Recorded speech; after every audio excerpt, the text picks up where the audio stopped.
안녕하십니까. 산재박사TV의 강준혁 노무사입니다. 상담을 하다 보면 가장 많이 궁금해하시는 것들 중에 하나가 산재가 승인되면 과연 얼마나 받을 수 있을까요? 등 액수에 관련된 문의를 많이 하실 수밖에 없습니다. 그런데 이제 이게 부상 정도에 따라, 그리고 평균 임금에 따라, 그리고 어떤 치료가 수행되었는지에 따라서 보상 금액은 천차만별로 결정될 수밖에 없고, 때문에 일률적인 답변을 딱 먼저 드리기는 굉장히 어려운 것이 사실입니다. 그래서 오늘은 고용노동부에서 제시한 통계 자료를 응용해서 과연 산재 보상이 어느 정도 나올 수 있는지 평균적인 보상 액수에 관한 얘기를 해보도록 하겠습니다. 산재는 크게 업무상 사고와 업무상 질병으로 나뉠 수 있습니다. 그리고 업무상 질병은 다시 심폐증, 뇌심혈관계 질환, 근골격계 질환, 그리고 기타 질환으로 구분될 수 있습니다. 지금 보고 계시는 표는 고용노동부가 제시한 2019년도 산재 보상액에 관련된 평균치를 나타내는 표입니다. 이 표를 약간 가공해서 1인당 지급 액수를 확인할 수 있고요. 이 표를 통해서 어떤 종류의 질병이 가장 높은 평균적인 보험급여를 받는지를 기본적으로 확인할 수 있습니다. 자, 첫 번째로 업무상 사고와 업무상 질병을 모두 합쳐서 평균적으로 산재를 통해서 받을 수 있는 보상은 얼마나 될까요? 이 표를 통해서 평균액을 계산해 보면 1인당 평균 1,700만 원의 보상을 수령할 수 있는 것으로 나타났습니다. 그런데 이 1,700만 원이라는 금액은 요양급여, 휴업급여, 장애급여, 유족급여, 장의비 등 모든 종류의 보험급여를 합산한 평균을 의미하는 것이므로, 만약에 자신의 보험급여가 이것보다 낮게 더 적은 금액이 지급되었다면 여러 가지 경우의 수를 생각해 볼 수가 있겠습니다. 첫 번째로는 다행히도 부상의 정도가 경미한 경우가 있을 수 있겠습니다. 두 번째로는 본인의 평균 임금이 타인보다 혹은 보통 평균보다 조금 낮은 상태여서 보상액이 낮게 설정되었을 수 있습니다. 세 번째로는 청구할 수 있는 보험급여액을 아직 다 청구하지 않았기 때문일 수 있습니다. 자, 이 중에서 첫 번째 케이스라면 참 다행한 일인 것이고요. 두 번째나 세 번째 케이스라면 산재 전문가인 노무사의 조력을 받는다면 조금 더 높은 보험급여를 받으실 수 있을 것으로 생각됩니다. 자, 두 번째로 업무상 사고와 업무상 질병의 평균 보상액을 비교해 보도록 하겠습니다. 2019년도 통계를 기준으로 한다면 업무상 사고의 경우 1인당 평균 1,400만 원의 보상액을 수령하신 것을 확인할 수 있었습니다. 그리고 업무상 질병의 경우에는 1인당 평균 2,700만 원의 보상액을 수령해 간 것을 확인할 수 있었습니다. 이를 통해 알 수 있듯이 업무상 사고보다 업무상 질병이 승인 시 기대되는 평균 보상액이 더 많은 것을 알 수가 있습니다. 그럼에도 불구하고 아직까지 업무상 질병에 대해서는 이것이 산재로 될 수 있다는 인식이 부족하기 때문에 신청 건수가 업무상 사고에 비해 현저히 낮은 것이 사실입니다. 이번에는 업무상 질병 가운데서 어떤 종류의 질병이 평균 보상액이 제일 많은지 등 질병별 통계를 살펴보도록 하겠습니다. 자, 여기 표를 보시면 가장 많은 평균 보험급여를 지급받은 업무상 질병은 뇌심혈관계 질환이었습니다. 뇌심혈관계 질환은 뇌출혈, 뇌경색, 심근경색 등 과로로 인해 발생하는 질환을 이야기합니다. 뇌심혈관계 질환으로 지급받은 평균 보험급여액은 1인당 평균 3,300만 원가량으로 확인됩니다. 이렇게 뇌심혈관계 질환의 평균 보험급여가 높은 이유는 안타깝게도 사망에 이르는 경우가 많아 유족급여를 지급받는 경우가 많기 때문이고, 사망 사건에 이르지 않는다고 하더라도 예후가 좋지 못하고 치료가 장기화되면서 거액의 휴업급여 혹은 상병보상연금을 지급받거나 고등급의 장애 등급을 지급받기 때문입니다. 뇌심혈관계 질환의 뒤를 이어서 두 번째로 높은 평균 보험급여를 보인 질환은 기타 질환이었습니다.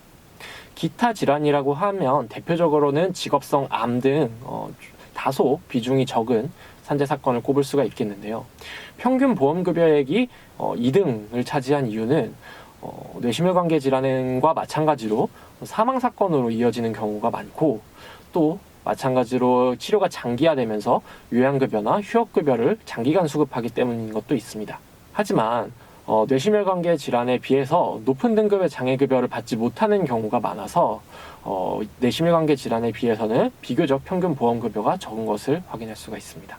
근골격계 질환이 1인당 평균 2천만 원 가량으로 업무상 질병 가운데서는 가장 낮은 평균 보상 액수를 보였습니다. 이는 타 질병에 비해서 근골격계 질환이 치명률이 더 적은 상병이기 때문입니다. 그렇다고 해서 본인이 근골격계 상병을 진행하면서 단 2천만 원의 수령을 기대하는 것은 무리일 수 있습니다.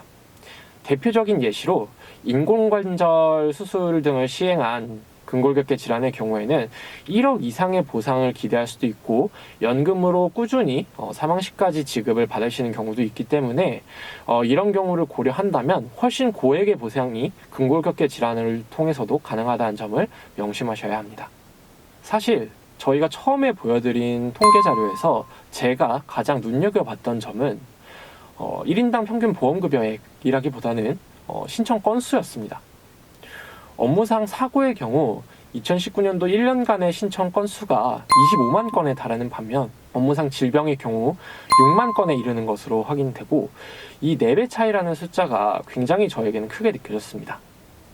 업무 수행 도중 사고를 입게 되면 누구도 의심하지 않고 이를 산재라고 생각하지만 평생 동안의 근로로 얻은 본인의 직업병에 대해서는 산재 신청 자체를 아직도 생각하지 못하고 계신 분들이 정말이지 많은 것 같습니다. 왜 이런 발생 건수의 차이가 나타나게 된 걸까요? 물론 업무상 사고가 더 빈발하는 것도 있고 업무상 질병은 비교적 빈발하지 않는 것을 원인으로 들 수 있겠지만 그것보다도 중요한 포인트를 3가지를 고려해 봐야 됩니다. 첫 번째는 본인의 상병이 직업병이라는 인식 자체를 하지 못하시는 경우입니다. 많은 분들께서 본인의 허리 디스크나 무릎 관절염 등 노인성 질환으로만 생각하고 산재로 신청할 수 있다는 인식 자체를 하지 못하는 상병들도 많이 있고요.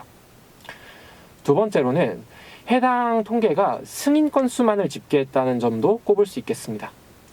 업무상 질병의 입증 절차는 굉장히 까다롭습니다. 본인에게 어떤 부담이 얼만큼 누적돼서 그것이 신청 상병을 발병시킬만 했는지를 모두 근로자 본인이 입증해야 합니다. 그래서 이런 전문적인 준비 과정에 조력을 받지 못해서 불승인된 케이스들도 통계에서 빠져 있다는 점을 꼽을 수 있겠습니다.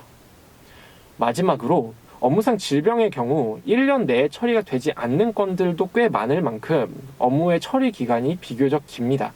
그래서 동일 연도에 발생한 질병이라고 하더라도 업무상 사고의 경우 통계에 더 많이 잡히게 되고 업무상 질병의 경우 다음 연도 승인 통계에 잡힐 수도 있는 것이죠. 자, 오늘 산재와 관련된 통계를 간단하게나마 살펴보았습니다. 통계를 통해서 많은 사실들을 알 수 있었는데요. 첫 번째로는 업무상 사고에 비해서 업무상 질병의 신청 인식이 굉장히 낮다는 점. 그리고 두 번째는 업무상 질병의 경우에 본인이 보험급여를 충분히 받았는지를 꼭 전문적으로 검토해 보아야 한다는 것. 세 번째는 업무상 질병의 불승인 건수가 많아 전문적인 조력이 반드시 필요하다는 점 등을 오늘의 통계 자료를 통해서 알 수 있었습니다.